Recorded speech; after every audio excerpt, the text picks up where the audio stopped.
Deuxième conséquence de l'imperméabilisation, c'est que ça ne recharge pas les nappes.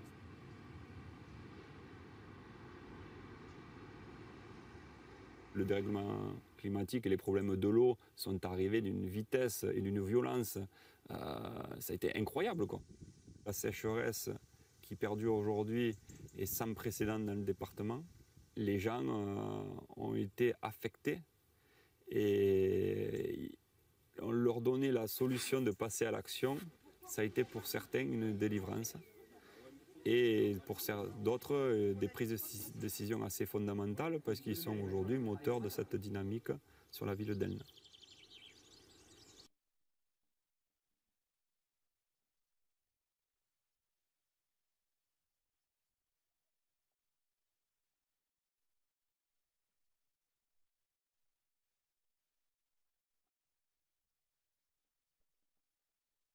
Une moins bonne absorption de l'eau quand il pleut parce qu'il y a de la bétonisation.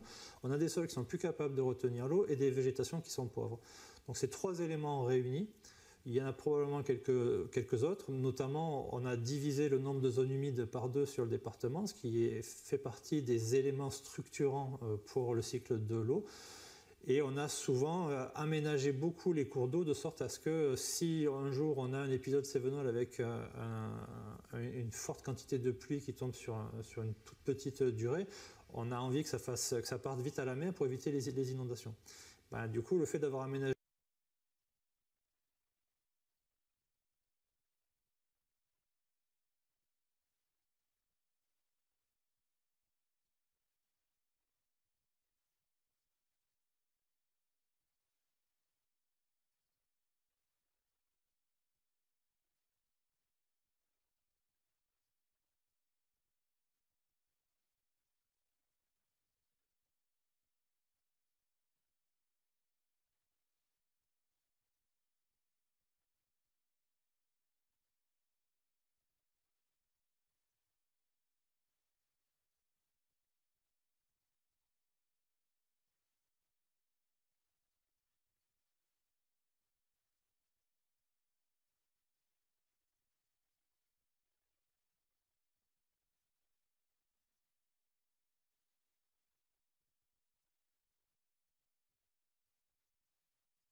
On peut jouer un rôle dans le cycle de l'eau.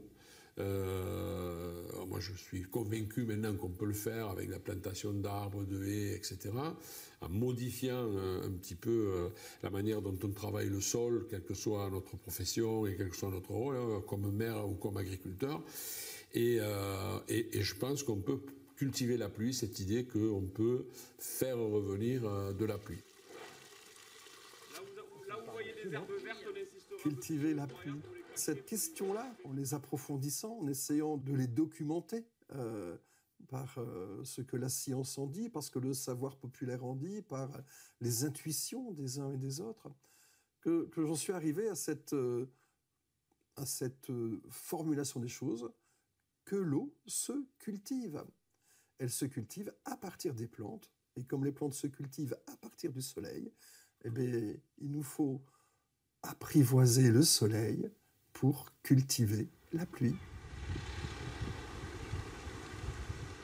On peut jouer localement. On ne va pas faire des révolutions, mais on peut déjà arrêter les détériorations que l'on a créées. En fait, en ayant des bonnes pratiques, on peut jouer sur le cycle de l'eau et sur l'évaporation.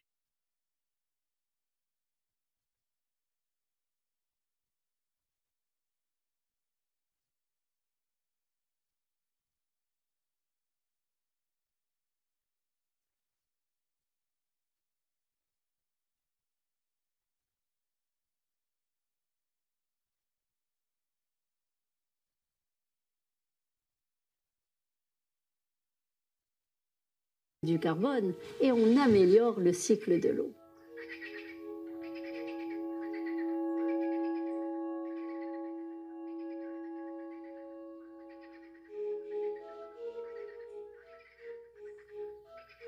la valeur de l'eau pour l'individu. On est composé, je ne sais plus, à 80% d'eau, etc. Enfin, du coup, c'est de recréer de la valeur sur des choses qu'on est habitué à avoir au quotidien. Donc, en fait, le coercitif, le problème, c'est que les gens, ils en ont marre, en fait. Plus ça va, moins les gens ont un effet de voix. On voit bien dans les manifestations, etc., que du coup, elles sont sans cesse réprimées, sans cesse. Donc, ils ont un manque d'empowerment, etc. Et que là, une coercition en plus, c'est-à-dire, voilà, augmenter encore les tarifs, à un moment donné, ça ne passera plus. Parce que justement, il n'y aura pas de reconnaissance de l'individu en tant que tel et de l'individu en tant que personne qui peut aussi faire partie de la solution. C'est pas le prix de l'eau qui a eu une influence, mais c'est surtout la notion de ressources indispensables à l'échelle de la ville, à l'échelle du pays, de ressources tellement importantes que d'y faire attention, de la conserver, c'était très enrichissant pour moi. C'était un retour sur l'effort, sur l'investissement que ça représentait, qui était génial. Pour pouvoir maintenir cette considération en commun autour des enjeux de l'eau, il est nécessaire de convoquer l'énergie et la force de la démocratie. Il est nécessaire de faire en sorte que tous ceux qui agissent, se servent, utilisent, ont besoin de l'eau, puissent se retrouver autour d'une table et débattre ensemble de la manière dont ils seront capables d'accéder à l'eau, utiliser l'eau, vivre avec l'eau de manière harmonieuse, non seulement avec l'élément lui-même, mais avec tous les autres qui l'utilisent. C'est ainsi qu'il faut que partout, la question de l'eau puisse être débattue entre les représentants des citoyens, les usagers de l'eau, les industriels, les agriculteurs, les associations environnementales qui portent la parole du vivant, tout ce qui permet de débattre, d'échanger sur la manière dont on est capable de profiter de l'eau sans nuire à l'équilibre global du biotope dans lequel nous nous trouvons.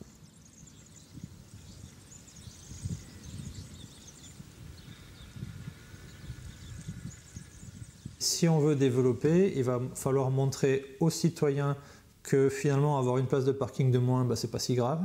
Il va falloir démontrer aux agriculteurs que mettre en place des couvertures végétales et replanter des arbres, peut-être laisser une petite zone de son terrain pour recréer une zone humide, il faut montrer que tout ça, ce n'est pas un problème, c'est une solution.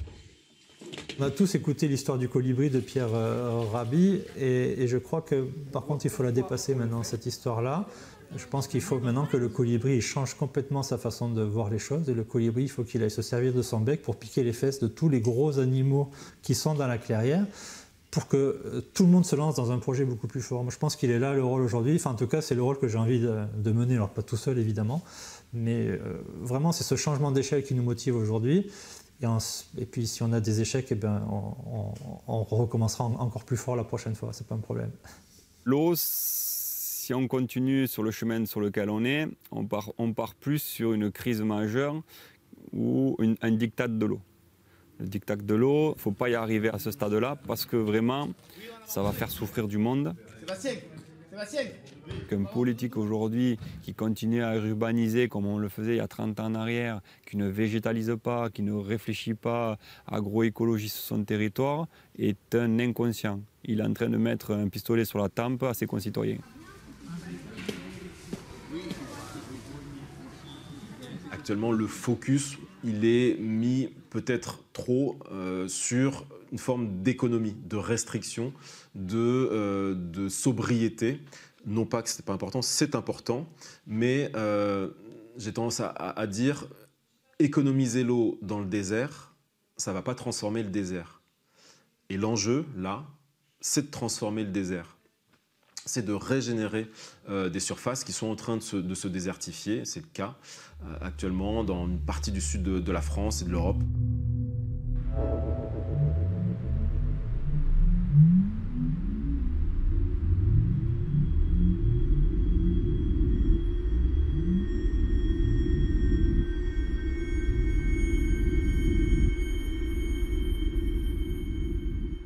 moi, est un de mes hobbies. Je l'appelle molécule intelligente.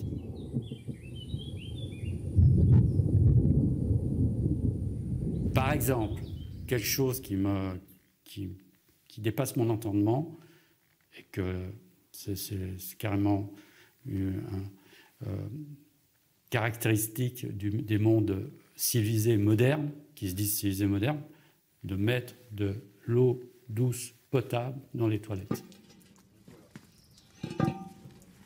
La plupart des gens, quand on ouvre le robinet ou quand on tire la chasse d'eau ou quand on se brosse les dents, enfin voilà, tout ça s'évacue et puis on ne sait pas trop où ça part. Tout ça part dans un réseau d'assainissement qui est enterré et qui, lui, vient se déverser dans les stations d'épuration où cette eau est retraitée. Nous, derrière, notre métier, c'est d'entretenir ces réseaux pour que les écoulements se fassent correctement. Je m'appelle Fabrice Schnell, je suis le directeur technique de la brasserie Licorne à Saverne, où nous brassons 1 million d'hectolitres par an. Aujourd'hui, on consomme 3,5 litres d'eau pour fabriquer 1 litre de bière, et notre objectif est de passer à 3 litres d'eau pour 1 litre de bière fabriquée. On a pris conscience des mètres cubes rejetés. Et on s'est dit, c'est pas possible, cette eau paraît claire, propre. Il y a sûrement quelque chose à faire, à y mettre un levier pour la réutiliser, pour lui donner un autre rôle. Et c'est ce qu'on a fait.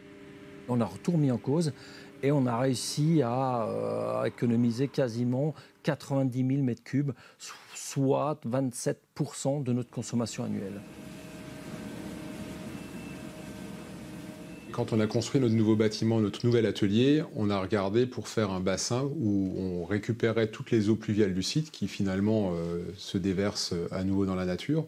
Donc là, on a mis en place des canalisations, un bassin de 1200 mètres cubes qui reprend toutes les eaux de toiture, toutes les eaux des voiries, même les surfaces qui ne sont pas forcément revêtues. Ensuite, on les réutilise dans les hydrocureurs et dans les balayeuses pour tout simplement éviter de prendre de l'eau potable pour nettoyer des conduites d'assainissement et nettoyer des routes, ce qui est un peu un bon sens, quoi. Le bassin de récupération d'eau pluviale qu'on a mis en place nous permet environ, suivant le type de chantier qu'on fait, mais une économie de 7000 m3 d'eau par an, ce qui est quand même très important. À ça s'ajoute l'économie d'eau qu'on fait avec le recycleur. On peut économiser entre 10 et 80 m3 d'eau par jour, suivant les chantiers qu'on a réalisés, quoi. Nous sommes industriels dans ce qu'on appelle l'industrie extractive, donc la production de granulats.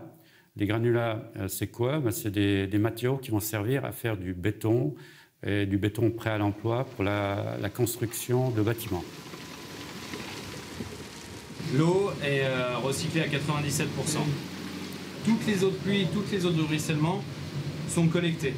Donc on voit sur le fond du site, on a le point zéro de tout le site complet. Donc l'eau qui ruisselle depuis le sommet est collectée. Les fuites ou de l'installation vont au point zéro, elles sont pompées et envoyées dans le clarificateur. Les boues vont être concentrées dans le fond du clarificateur et l'eau propre va déborder. Elles vont aller dans notre bac de pompage qui va être aspiré pour utiliser pour le lavage des granulats. Donc là, ça nous a fait gagner un tiers du volume d'eau. Donc en fait, en gros, des 200 mètres cubes, on était un peu plus de 120, 130 mètres cubes réels. Pourquoi ça ne va pas plus vite? Il se passe des choses quand même, hein. Il ne se passe pas rien. Simplement, on a l'impression que le rythme de l'action est insuffisant par rapport à l'urgence climatique. Il y a une dynamique, mais il faut l'accélérer. C'est effectivement avoir une conception dans les différentes politiques du fait qu'on doit favoriser le bon fonctionnement du cycle de l'eau pour pouvoir continuer à en disposer à la fois pour les activités et pour le vivant, dans toutes ses composantes, dans un contexte où ça va être de plus en plus dur avec le changement climatique. C'est ça l'enjeu. Donc les agences de l'eau, elles aident à faire avec leurs outils, notamment pour l'existant, en finançant la réduction de l'impact de l'existant, mais la responsabilité des pouvoirs réglementaires de tout niveau, État et collectivités, autorités décentralisées, c'est de pouvoir y veiller aussi pour tout ce qui est nouveau, nouvelles activités, que ces nouvelles activités intègrent bien tous ces enjeux du cycle de l'eau.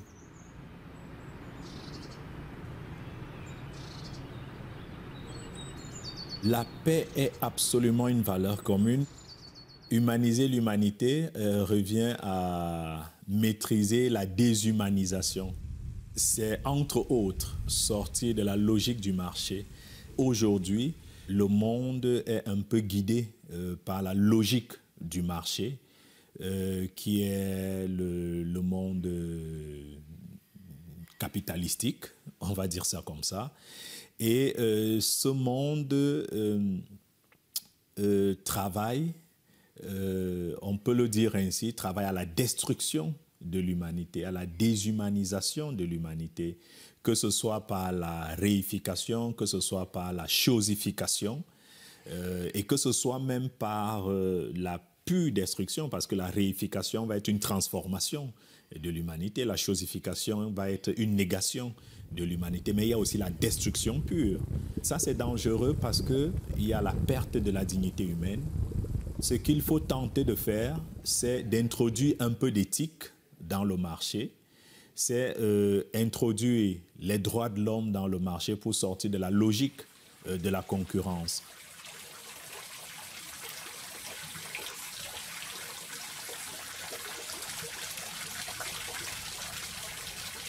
Pourquoi eau, carbone, biodiversité sont toujours liés?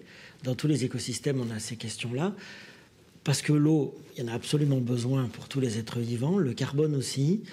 Et en fait, les êtres vivants sont un peu des miraculés d'un système, c'est-à-dire de la vie, il n'y en a pas partout. Et l'être vivant, il va tout faire pour essayer de maintenir un milieu qui lui soit favorable. Et en fait, ce qu'on observe partout sur Terre, c'est que une des choses importantes, c'est d'arriver à conserver l'eau dans les écosystèmes. Le carbone, en règle générale, il y en a dans l'air, et donc ce n'est pas il y en a dans l'air, il y en a dans l'eau, c'est pas un problème majeur. Par contre, la question de l'eau est une question absolument fondamentale. S'il n'y a pas d'eau, il n'y a pas de vie, et donc les écosystèmes, les êtres vivants vont faire tout ce qu'ils peuvent pour essayer de conserver l'eau autour d'eux.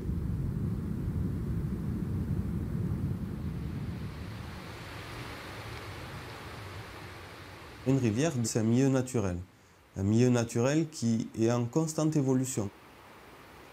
Dans une rivière, on a l'eau superficielle, l'eau qui s'écoule dans le lit visible de la rivière, mais on a aussi l'eau associée à la rivière, la nappe alluviale ou nappe d'accompagnement, qui a un rôle très important dans le fonctionnement de la rivière, dans la gestion des débits de cette même rivière.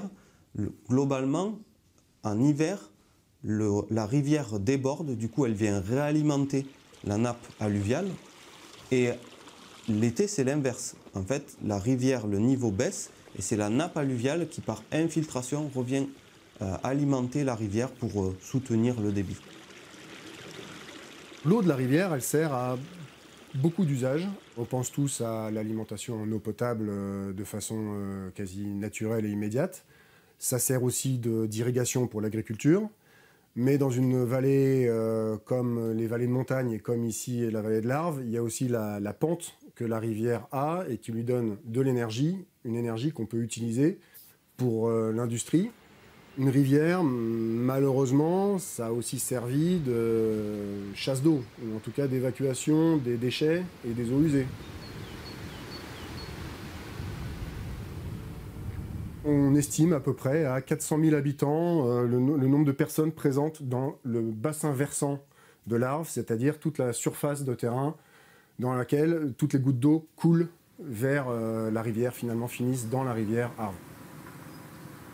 Il y a un usage ou une fonction de la rivière qu'on n'a pas toujours bien pris en compte et que nous, on essaye aujourd'hui, les élus du SM3A essayent de promouvoir, c'est la vie, les milieux liés à la rivière, milieux de vie, les milieux de biodiversité, les espèces animales, végétales qui profitent de l'existence d'une rivière et de la rivière et de ce qui est associé à la rivière, par exemple les zones humides.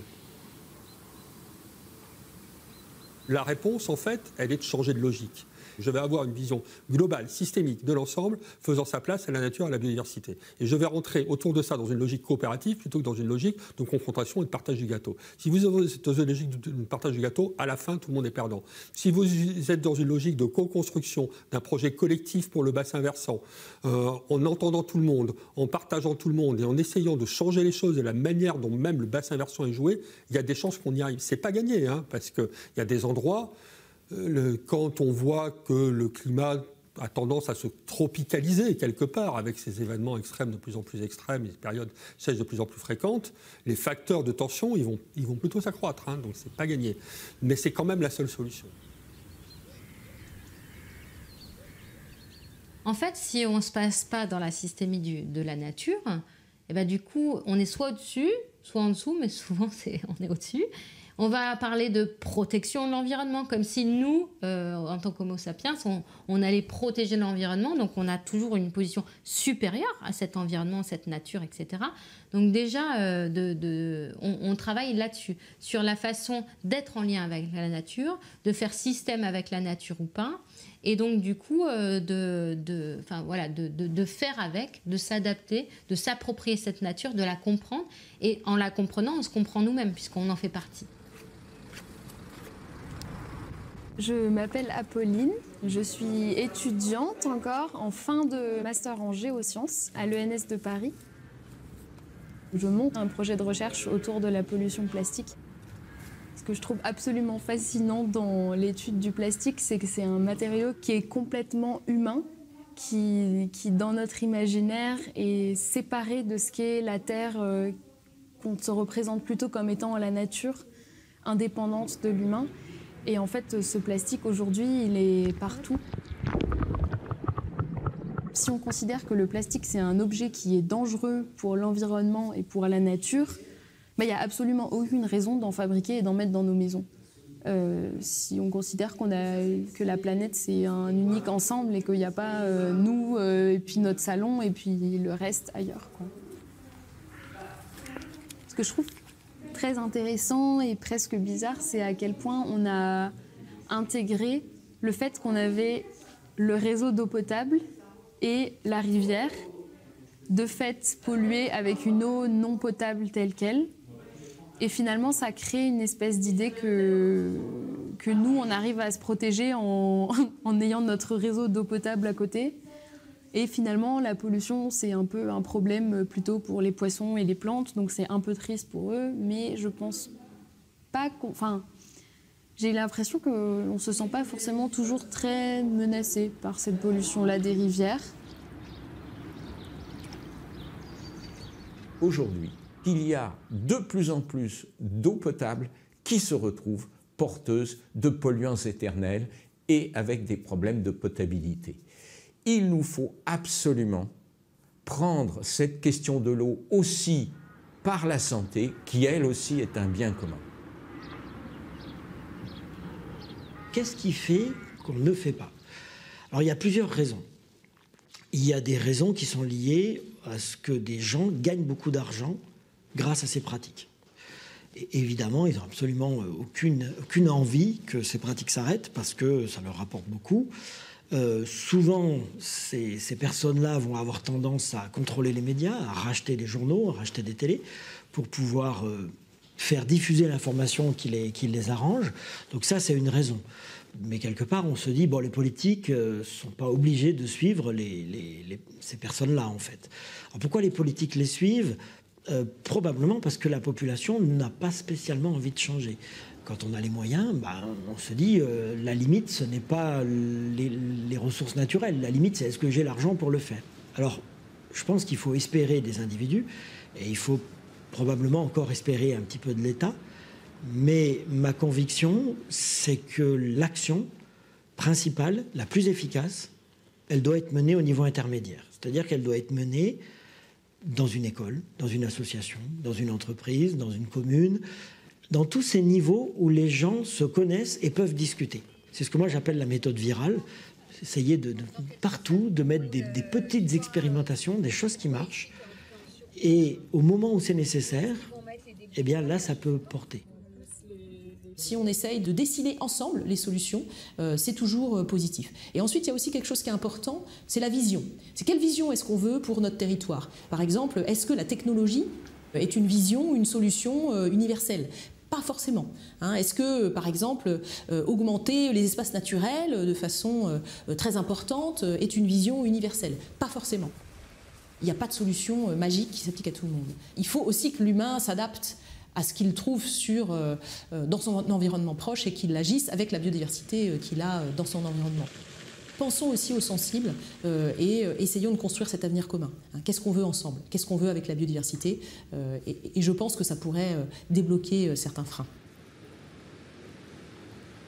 À partir de la fin du XIXe siècle, notamment par la loi de 1884 sur les compétences communales, ce sont les communes qui vont se voir confier le rôle de la distribution de l'eau potable et par conséquent de son traitement, à la fois pour amener l'eau aux fontaines et aux robinets pour qu'elle puisse être bue, mais ensuite pour la nettoyer et l'assainissement. Et donc les communes, jusqu'à encore aujourd'hui, ont une compétence majeure sur cette notion d'eau potable. Si on vient prélever une eau qui est déjà dégradée, la traiter, rien que le traitement de l'eau va coûter très cher en énergie, en moyens, en argent. Et de ce fait, plus la qualité de l'eau va être médiocre, plus ce coût va être important. Alors qu'un milieu aquatique, il est en capacité, lui, de le faire de lui-même. Entre la rivière et l'utilisateur, vous avez en premier le syndicat, comme nous, de production, qui va chercher l'eau et qui l'amène au réservoir. De là, on la redistribue au syndicat de distribution. Donc, si vous voulez, il y a quand même, avant d'arriver au robinet, il y a quand même du monde. L'eau potable, elle vient d'où? Elle vient d'en-haut d'abord pour commencer, et puis après, elle vient de la nature, d'où qu'elle vienne. On la fabrique pas, l'eau. On n'a pas d'usine pour faire de l'eau. Pour ce qui nous concerne, elle vient de deux rivières, l'Oise et la Dordogne. L'eau, elle est pompée au roc en bas, là-bas. De là, elle est montée au réservoir des Clos. Là, elle est traitée, c'est-à-dire il y a des javelisateurs, il y a tout ce qu'il faut pour la traiter au niveau bactéries. Et de là, après, elle est renvoyée sur le réservoir de Négrefeuille, qui, lui, après, la redistribue sur le réservoir de la Motte-Cassel. Pour vous donner une idée, le syndicat de la Bouriane, aujourd'hui, a 145 km de canalisation. Le volume pompé, c'est 3 100 000 mètres cubes, si mes souvenirs sont bons à quelques mètres cubes près.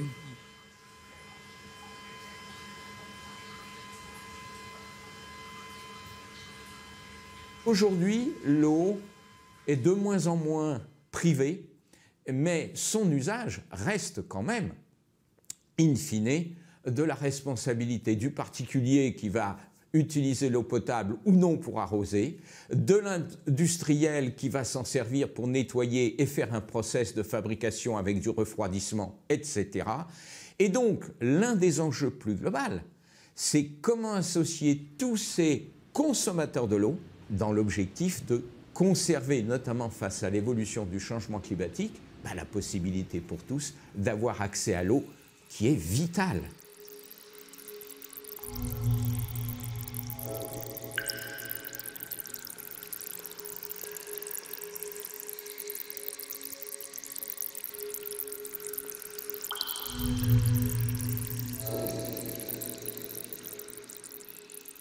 Une action sans regret, c'est de diminuer les pressions qu'on a sur la biodiversité. Donc toute activité, pour diminuer ces pressions sur la biodiversité, doit veiller à ne pas transformer de façon trop majeure les sols, à ne pas polluer, à ne pas générer des émissions de gaz à effet de serre, à ne pas prélever trop de biomasse, à ne pas trop simplifier les milieux. Et donc pour faire cela, en fait, une des clés, c'est la diversité. Toute activité qui va privilégier la plantation, par exemple, d'espèces différentes, des mosaïques de paysages différentes, comme on le voit par exemple en agroécologie. L'agroécologie, c'est un peu son concept, c'est-à-dire ne pas planter ou homogénéiser l'espace. On appelle ça l'homogénéisation biologique ou biotique, c'est-à-dire planter une seule espèce sur des hectares et des hectares. Ça, c'est toujours délétère. Augmenter la diversité, c'est toujours une action sans regret qui sera forcément positive pour la biodiversité et dont on retirera des bénéfices. Le problème fondamental des activités humaines aujourd'hui, au sens large, c'est qu'elles entament le capital. C'est-à-dire qu'on a un capital naturel, on a un capital en termes de biodiversité, on a un capital en termes de matière organique des sols, on a un capital en termes de ressources, en métaux, en pétrole. On a un capital qui est hérité de l'histoire de la Terre. Et en fait, ce capital, on est en train de le dilapider. Toutes les techniques aujourd'hui, toute la réflexion du point de vue un peu général ou philosophique, toutes les techniques d'agriculture, de construction, de consommation devraient être des techniques de régénération. C'est-à-dire que je prends de l'argent dans mon capital, mais ça veut dire que j'en remets. Alors, remettre de l'argent, c'est par exemple remettre de la matière organique dans les sols. On sait faire. Remettre de l'argent, c'est stocker de l'eau différemment, remettre de l'eau dans les sols, restaurer des zones humides pour pouvoir capter de l'eau, par exemple. Voilà, ça, c'est une façon de restaurer en permanence ce capital. Alors, en agriculture, on appelle ça l'agriculture régénérative, c'est-à-dire l'agriculture qui va permettre que l'agriculture soit durable. On va dire qu'il y a aujourd'hui des pratiques et des systèmes agricoles qui cherchent en fait à valoriser l'eau. Et alors c'est ce qu'on appelle, enfin, ce sont des techniques qui font partie du grand ensemble de l'agroécologie. Donc l'agroécologie, ça n'est pas une idéologie ni une religion, c'est tout simplement le fait d'étudier comment fonctionne un écosystème naturel pour essayer de le copier au service de l'agriculture. Voilà. Et donc, notamment, c'est de se rendre compte que la manière dont un sol est organisé naturellement, sous une prairie, sous une forêt, a des capacités en fait, d'accueil de l'eau et de restitution de l'eau à la saison plus sèche qui sont supérieures à des sols qui vont être artificialisés parce que trop travaillés, tassés par les machines et le manque de matière organique. Ici, on se trouve au domaine Tasquier, donc sur la commune de Vidauban. Donc on est en plein cœur de la réserve naturelle nationale de la Plaine des Maures. Donc c'est une flore et une faune très particulière. C'est un peu un régime hydrique type savane. Et donc on va avoir des difficultés à conserver l'eau, à maintenir l'eau pour la culture et à avoir une hydratation du sol optimale. Ça, c'est tout le sable, les parties fines qui sont venues du haut de la parcelle, qui sont venues dans cette petite ravine ici, se jeter dans ce ruisseau. Tout le long de ce ruisseau, l'idée, c'est de capter cette eau et de la redistribuer sur le côté et à l'intérieur de la parcelle. En fait, l'idée, c'est de venir prendre l'eau, la tamponner et venir la redistribuer, la garder plus longtemps à l'échelle de la parcelle. Donc l'eau, elle arrive de là-haut, en fait. Oui, tout à fait. Elle arrive de là-haut. On est la crête, en fait. Et elle vient comme ça tout le long. Et l'idée, c'est à chaque niveau où on peut la stopper et la garder le plus longtemps possible sur la parcelle, c'est de le faire. Donc ça veut dire que toi, d'abord, tu as commencé par regarder comment circulait l'eau ? Tout à fait. En fait, quand on est venu ici, on avait cette haie centrale et on avait une ravine donc, de presque 1,50 m de large, 1,50 m de profondeur qui s'était creusée au milieu. Et donc l'enjeu vraiment de cette parcelle, c'était de stopper que cette ravine ne revienne plus. Et aujourd'hui, on peut se dire qu'on a un peu gagné le pari, puisque bon, ça fait 3 ans qu'on a replanté cette parcelle.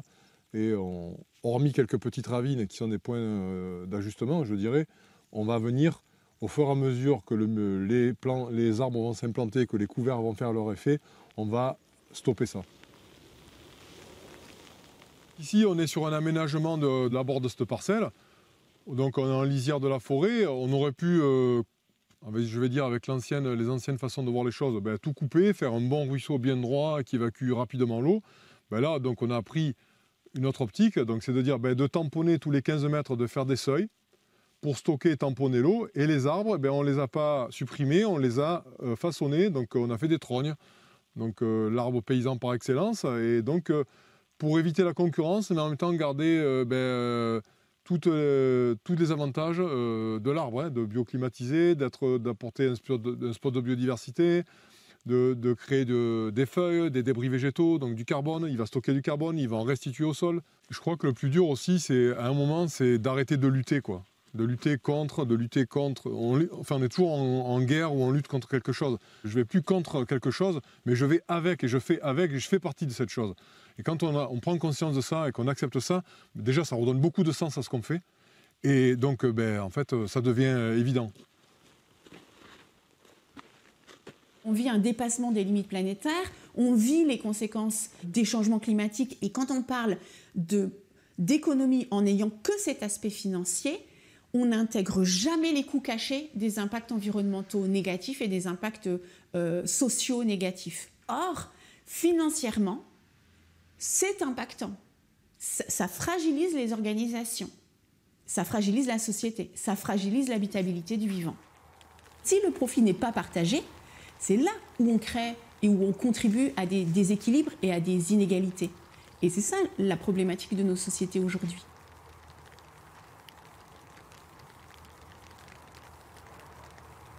Alors ce que mettent en place Lionel et puis tant d'autres agriculteurs de plus en plus, c'est vraiment un gage pour l'avenir et donc c'est un vrai investissement.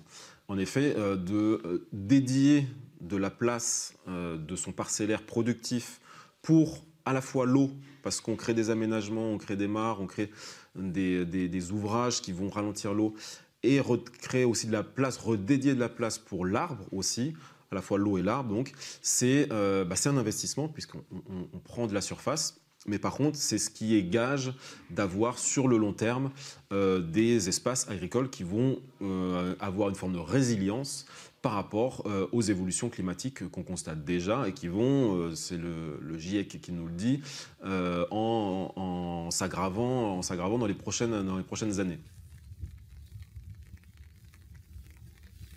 On va aggrader la vie du sol, on va augmenter la biodiversité, le stock de biomasse, on va augmenter le carbone, on va stocker du carbone, on va stocker de l'eau, on va stocker la vie, on va relancer les grands cycles, le cycle de l'eau, le cycle du vivant, le cycle du carbone.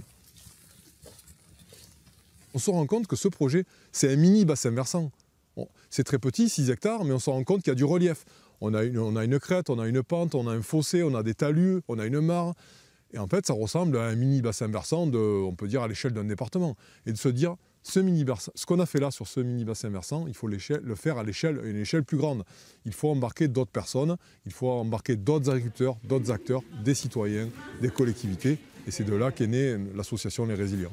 Comment est-ce qu'on pourrait construire ensemble les utopies de demain autour des enjeux eau, carbone, biodiversité et sol, puisque c'est quand même ce qui nous relie aujourd'hui, c'est les mots bâtiments grands.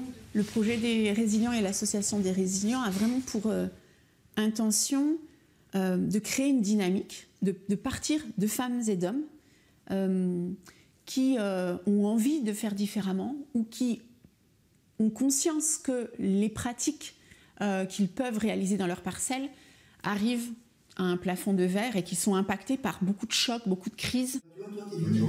Aujourd'hui, effectivement, on a des viticulteurs qui viennent de Bourgogne, qui viennent de la vallée du Rhône, machin, ils sont viticulteurs, ils se disent je voudrais faire de l'agroécologie, qu'est-ce que je peux faire? Mais l'objectif, l'utopie, ça serait que les gens basculent, quoi.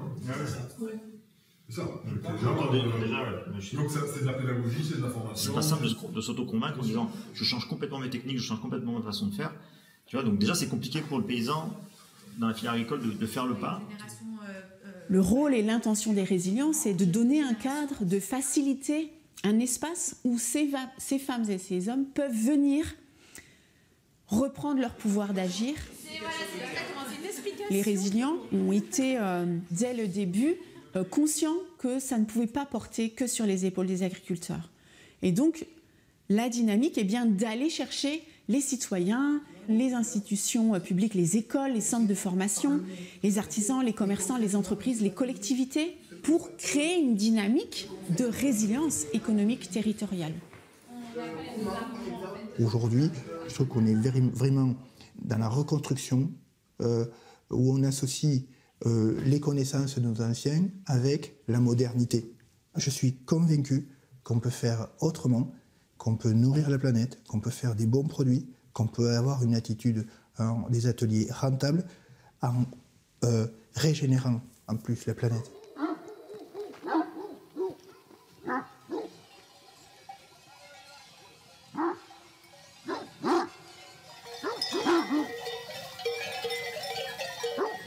Le manque d'eau n'est pas une fatalité. Il est issu des pratiques en fait qu'on a depuis une centaine d'années maintenant. Dans la Drôme, on est à 4000 km de haies qui ont été supprimées dans ce que moi j'aurais envie d'appeler le démembrement. On a 2000 mares et zones humides qui ont été supprimées.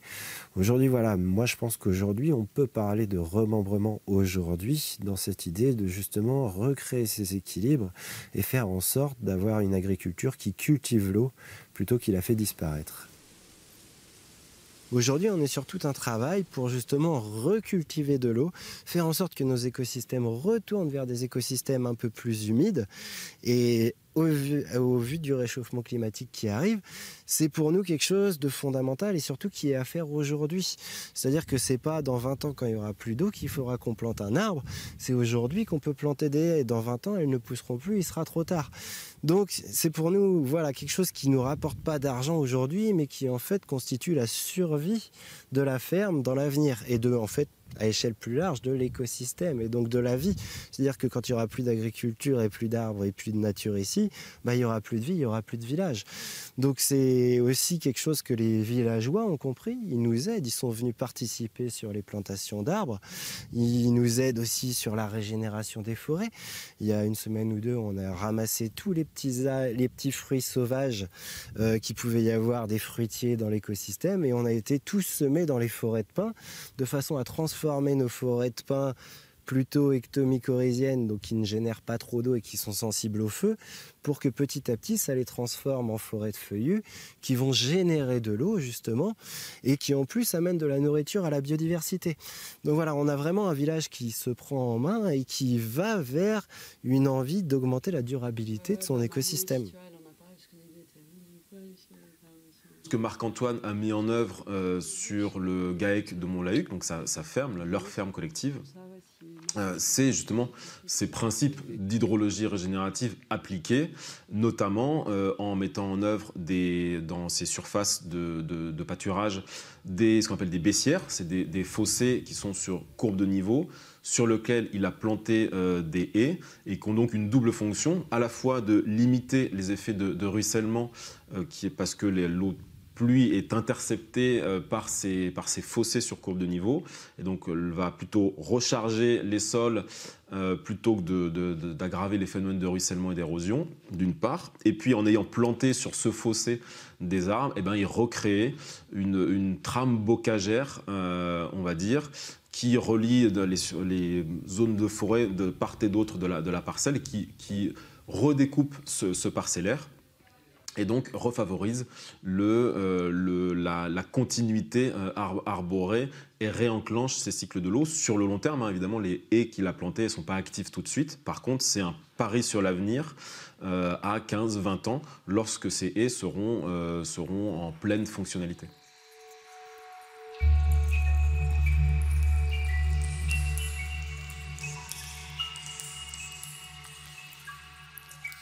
Aujourd'hui, on a toutes les données du problème. Il y a plein de petites choses qui continuent à être découvertes, mais globalement, on maîtrise ce qui est en train d'arriver, le changement climatique tel qu'il va se produire. Pour l'essentiel, on maîtrise les solutions, dans le sens que techniquement, on connaît les solutions pour faire face à ce changement climatique. On connaît des solutions pour éviter de réchauffer, on connaît les solutions pour s'adapter. Mais on ne les met pas en œuvre. On ne les met pas en œuvre pour des raisons sociales, pour des raisons psychologiques, pour des raisons politiques. On ne les met pas en œuvre. Et c'est pour cette raison qu'on dit on a perdu cette première bataille contre le changement climatique, mais on l'a perdue en toute connaissance de cause, ce qui est assez étrange. Moi, ma question aujourd'hui, c'est comment faire passer la parole citoyenne sans qu'elle soit toujours réprimée et parfois violemment. Et en fait, j'ai l'impression qu'on n'a plus le droit à la parole. Et c'est ça qui m'inquiète, plus que la capacité des gens à changer, parce que je sais qu'ils peuvent changer si on crée un récit positif autour de ça.